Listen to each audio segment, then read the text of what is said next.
change in your heart. Feel a little gratitude. Together we can change the tide with you. Together we can change the world with you.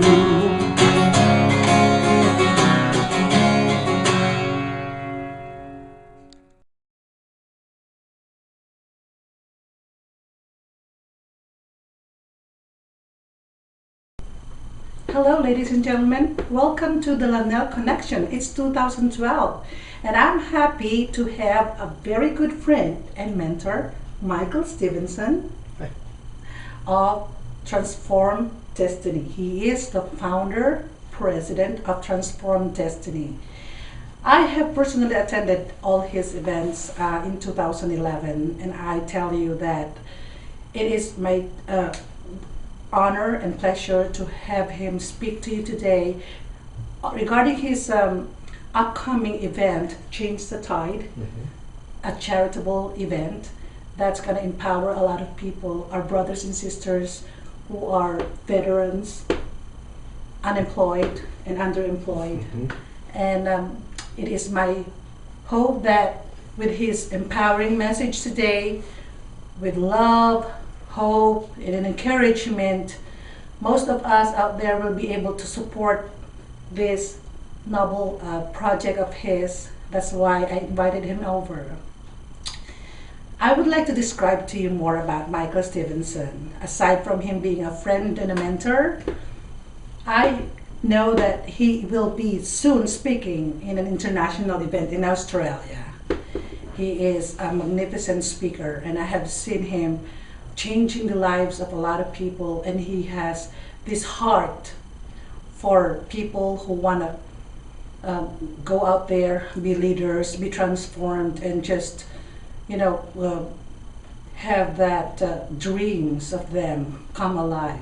And you know that the Lanel Connection always supports people, speakers, as well as, you know, transformational mentors like Michael Stevenson here, who really want to help people to grow and live their dreams, of course, with passion. Lanel Connection is all about converting your passion to possibilities and profits.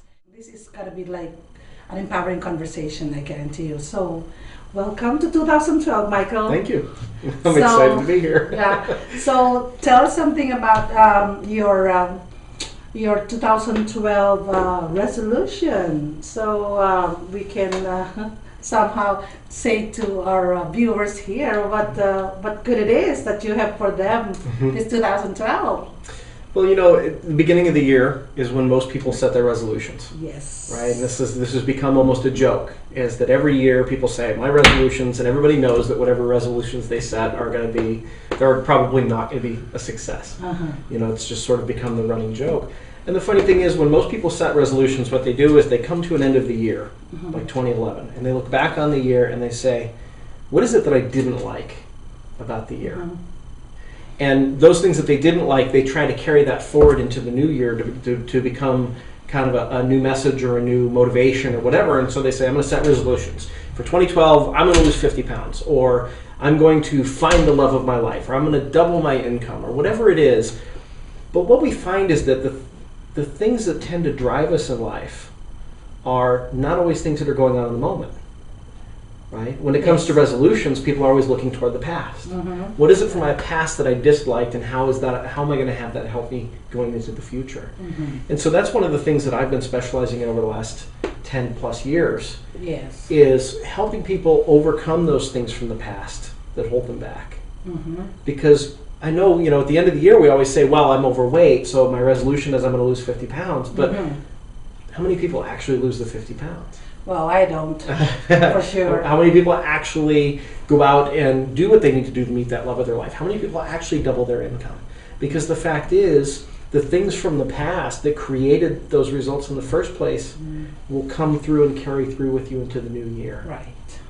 And the fact is, you know, where we are, any given point where you are in your life, there's always two influences. And I work with people with the subconscious mind. I started off as a hypnotherapist, and I've done neurolinguistic programming and time techniques, and I've been helping people for over a decade using these tools. And one of the things that I've found over the last decade in working with people is that there's always two influences that come together to create your results now. There's all the things from the past, all of the memories that you've ever had from the past, all the way back till childhood, even memories that you're not aware that you remember, things at the subconscious level will influence you in the now. So that explains why that even in my life, I've always felt that experience when I feel like I'm stuck. Like, what am I doing? Right. What's happening to me? Why am I coming back to my old experiences over and over again? And I just can't get over it. I mean, at one point I'll make a one step forward, and then later on I'll be holding back again. I'm stuck. Is there any particular explanation on that one? Yeah, I think, a lot of times, one of the things that drives us most at the unconscious level or the subconscious level is our values. Your deep core values are the things that will drive you in life, and most people tend to think of values as overall empowering, but they're not always empowering. For instance, if your parents had negative views about money, or if your parents had negative views about people who have money. So, for instance, there's always these views that kind of ripple through society, such as, rich people are evil, rich people are bad. There's the biblical quote that we hear over and over again, which is the love of money is the root of all evils. Money is the root of all evils, which is actually a misquote. And it's become such a pervasive belief of people that not even just Christian people, but also Jewish people as well. That quote, "Money is the root of all evils," is actually a misquotation from the Bible.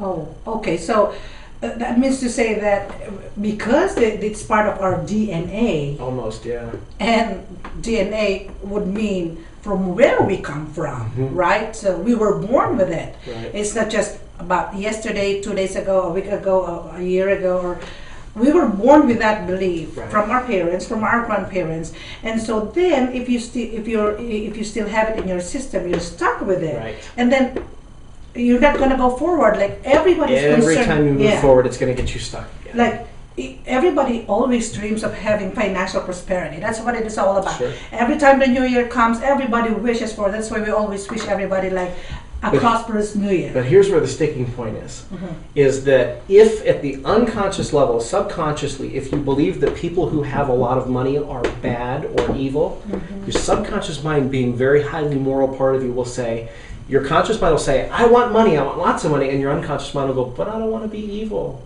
Right. Just so, it's an unveiling of a hidden belief that it's not valid. Right. It's not a valid belief, and for all you know, I grew up with this. Honestly, I can resonate with what you're saying, and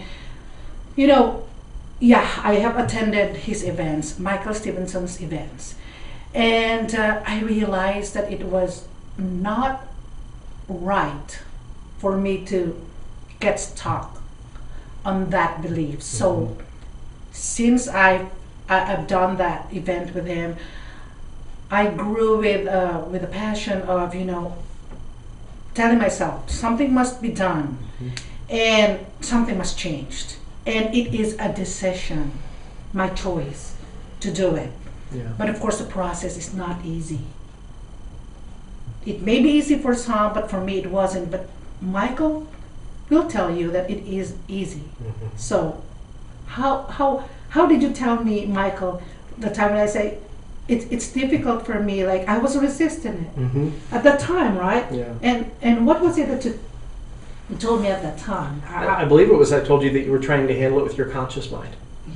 And one of the things that we need to learn to do, if you look at societies around the world, especially Eastern societies, the unconscious mind is highly revered. People learn from a very young age to meditate. They learn to do they learn to do things that connect them with their inner selves and get them aligned. Here in Western society, the unconscious mind is not only not revered, it's almost shunned. We are, from the time period of 11, 12 years old, it doesn't matter if you're a boy or a girl, but mostly with boys, we are told, stop pretending, put away the toys and the G.I. Joes, and put away the dollies, and quit your crying, and grow up. And that's done to varying degrees, right? There are some parents who are very strict on that, and there are other parents who are a little more lenient. But the message in society is that we are to abandon our emotions, which emotions come from your subconscious mind. Most of the jobs that we get into are completely uncreative. We're unstimulated. And what we do is we end up trying to live our whole life with only our conscious mind. And one of the things I tell people is, if you are trying to live your whole life with your conscious mind only, it's such a tiny sliver of your whole mind. Yeah. But if you're trying to live your whole life from that, it's like trying to win a poker game with one card. Yeah, I've been reading and hearing from transformational speakers like you that there's only like a tiny percentage of our subconscious mind that we use. How small is it? Your conscious mind is only 0.006% of your entire mind. Oh really? Oh my God! And all along I thought I am so brilliant enough, magnificent enough, trying to orchestrate the life that I want. Yeah. But honestly, I have to go deeper. Yes. You have access to, if you use the tools and if you develop the connection, you have access to a full 99.994% of your mind, which most of us in Western society just don't have access to.